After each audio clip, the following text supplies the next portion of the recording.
Kakvo vreme čudno, ljudi. Duva vetar, te mi sunce bije u oči, te oblačno. Biće kiše, neće, hoće kiša, neće kiša. Eto te prognoza. Vidite, već da smo na Novom Beogradu, eno tamo je Ušće, 6 kaplara, Hajat, a sad će da naiđe i nešto specijalno za vas. I evo ga, bliži nam se.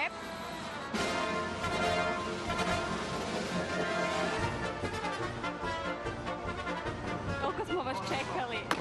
Možemo da otvorimo kad ste već čekali. Dok nam otvaraš, da nam kažeš šta ovo predstavlja.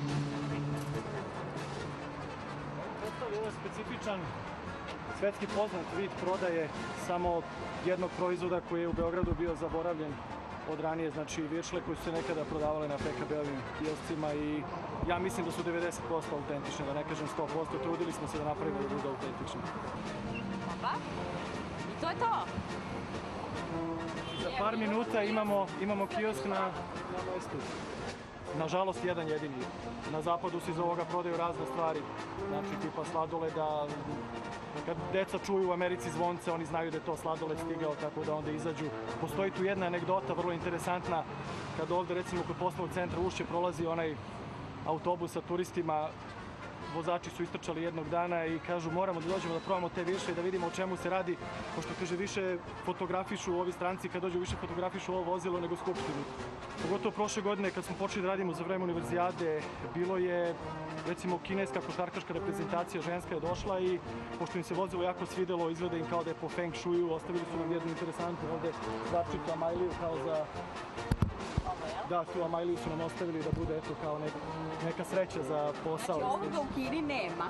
Ovoga u Kini nema i dolazili su Kinezi da pitaju kako bi oni to mogli tamo da naprave, da stave i tako. Nemate klimu unutra, kako je leti, jel se kuvate sa viršlama zajedno? Leti je prilično toplo, znači, ali trudimo se da izađemo malo iz vozila kad nema mušterija i tako da svaki posao ima svoje specifičnosti. Ovo mu dođe nešto kao mini pekara u principu unutra. Leti je interesantno zbog toga što sam preko celog dana, znači na poslu, znači ujutru se otvori 8-9 sati, završava se kasno uveče, znači 11-12 i znači preko celog dana sam aktivan. Zimi je to malo normalnije, znači kraće se radi, ljudi se slabije kreću, ali ovako pratimo ljude gde su dešavanja, znači gde su ljudi, tu smo i mi. Jako malo slobodnog vremena, nažalost, za sad je tako. Kako ga koristiš kad ga imaš?